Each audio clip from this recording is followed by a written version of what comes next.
관계는 지속적으로 유지돼야 되는 거 아닌가요? 소실되지 않는 것이 디폴트 값이면 얼마나 좋을까요? 관계는 이신전식이기 어렵습니다. 관계는 왜 기본적으로 소실되는 것일까요? 이렇게 귀찮은 인간관계 없이 사는 것이 더 편하지 않을까?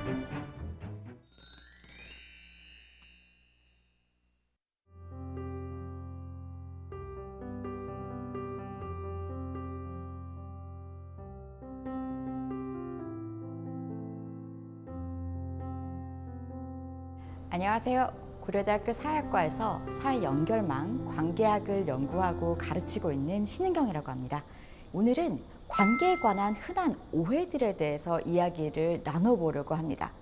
혹시 죄송하지만 의자 위에서 잠시 올라서 주시겠습니까?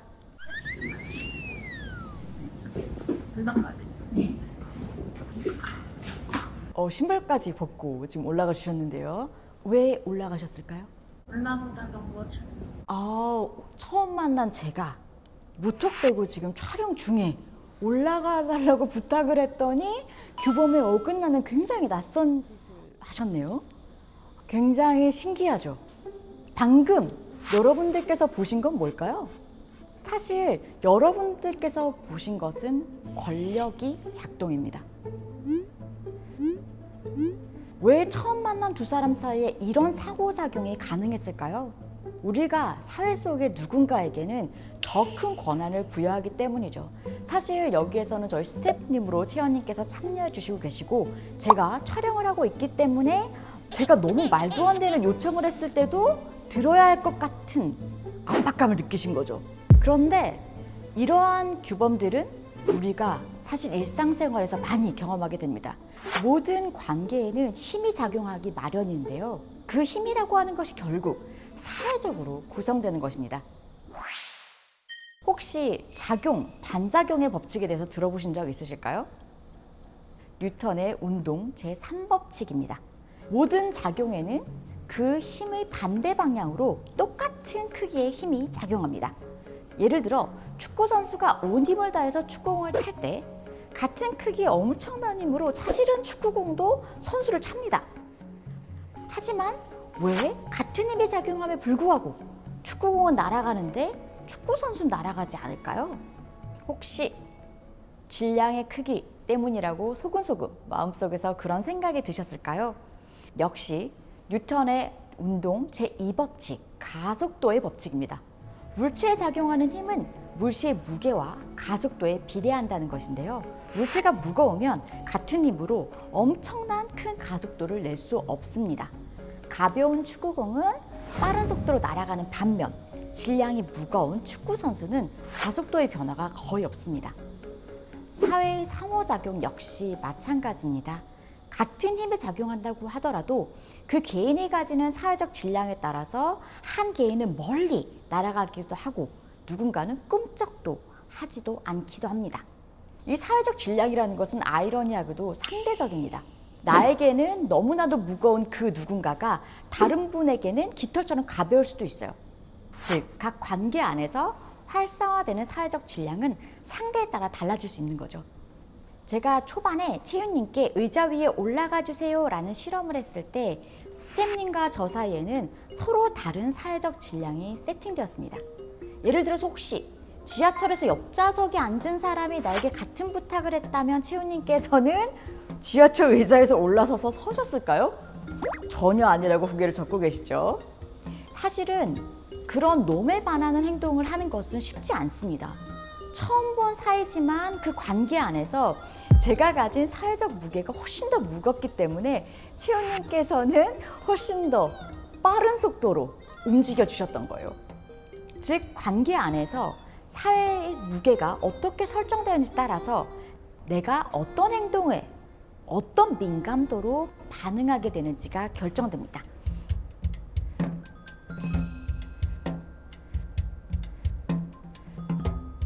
이 뉴턴의 운동 제2법칙, 3법칙 두 가지를 살펴봤는데 남은 하나, 제1법칙 혹시 기억하고 계실까요?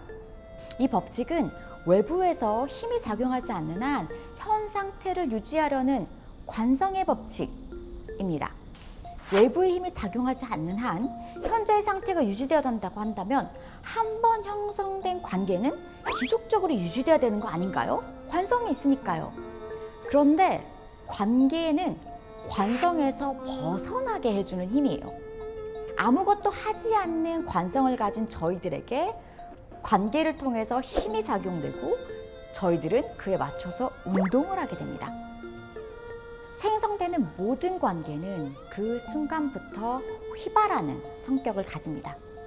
딱히 서로 기분이 나빴거나 안 좋은 이유가 있어서 관계가 사그러지는 것이 아닙니다. 관계에는 자연스러운 반감기가 있습니다. 오늘의 내 베프는 내년에도 내 베프이길 바라고, 한때 내가 사랑을 고백했으니 그 사람의 사랑은 영원하길 바라지만 사실 그 이후에 다른 액션, 행동들이 취해지지 않으면 그 관계는 발생 이후 빠른 속도로 휘발되기 시작합니다. 관계는 당연히 주어지는 고정된 무엇이 아닙니다. 자, 여러분들의 관계 반감기 어느 정도 될까요? 나름의 관계는 서로 다른 반감기를 가지고 있습니다. 제가 이번 학기에 수업 듣는 학생들에게 소실되거나 끊어진 관계의 개수를 물었더니 평균 6명 이상의 관계 소실을 경험했다고 응답했어요. 그 관계마다 관계의 밀도가 반으로 꺾이게 되는 반감기의 시간은 매우 달랐어요. 한 가지 중요한 것은 관계의 수명이 짧다고 해서 그 관계가 의미가 없거나 모자라거나 부정적인 것은 아닙니다. 그리고 그 관계에 무슨 문제가 있는 것도 아니에요. 그냥 원래 관계라는 것은 사라지는 것이다. 그리고 그 관계라는 것이 내게 온 그 순간 그것이 흘러간다고 하더라도 너무 나쁘게 생각하실 필요도 없을 것이고, 원래 자동적으로 소실되기 마련인데 그것이 아쉽다면 여러분들은 오늘도 그 관계를 소생시킬 수 있습니다. 하나의 문자, 하나의 연락, 전화 한 통화만으로도 다시 살릴 수 있고 그 반감기를 늦출 수 있습니다. 그렇다면 관계는 왜 기본적으로 소실되는 것일까요?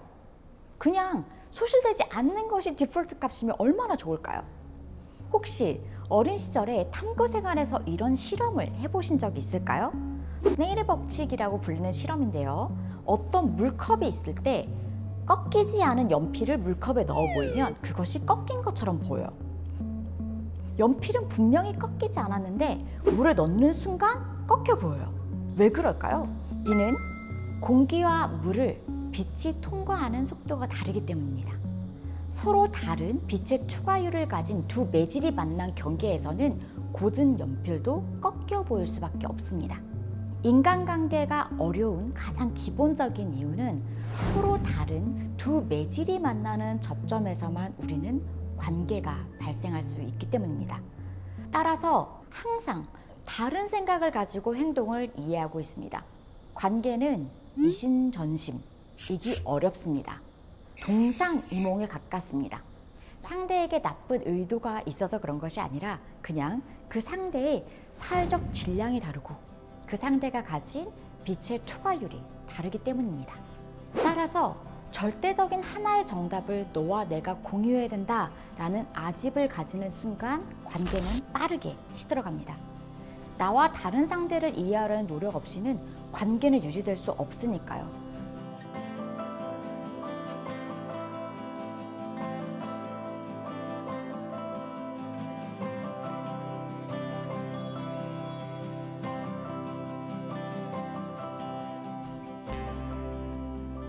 그러면 이렇게 귀찮은 인간관계 없이 사는 것이 더 편하지 않을까라고 생각하실 수도 있을 것 같아요.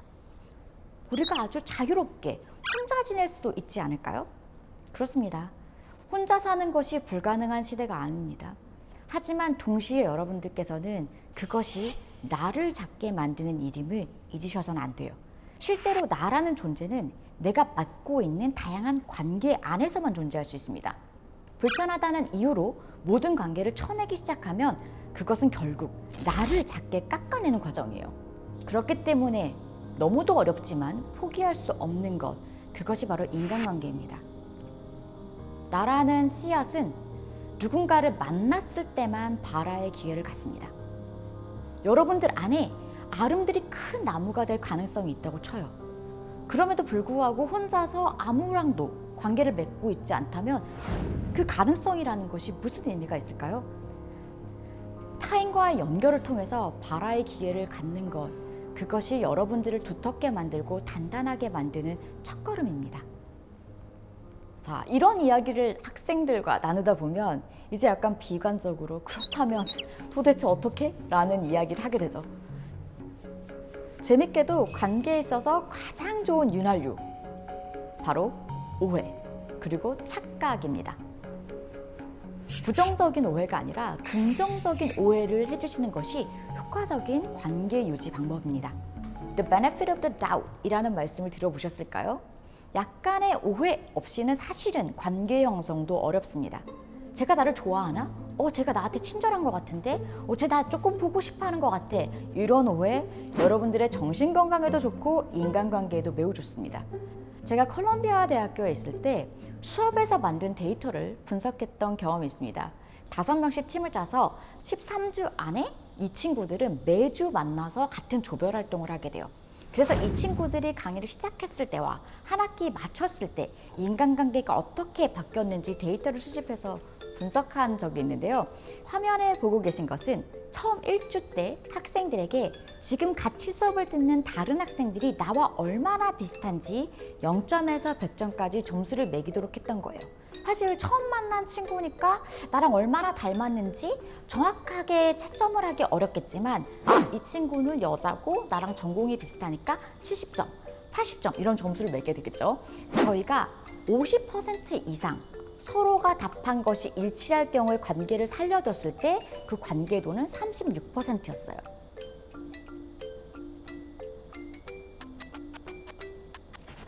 (80% 이상) 저 친구도 나를 80점 이상 서로 비슷해 라고 인정했을 때는 12%였어요. 이에 기반한 연결망은 4%밖에 그 교실 안에서 이루어지지 않았어요. 즉 내가 너와 얼마나 서로 닮았다고 생각하는지조차도 80% 이상 싱크로되기가 어려웠습니다. 12주가 지나서 한 학기 말에 저희가 같은 서베이를 다시 실시했습니다. 이 학생들은 상호 유사성에 대한 이해도가 더 높아졌을까요? 안타깝게도 80% 유사성을 높였을 때는 4%에서 6%까지밖에 높아지지 않았어요. 재밌는 것은 50%만 비슷하게 써도 괜찮다라고 인정해줬을 때 친구망의 밀도가 48%까지 높아지는 것을 알 수 있었습니다.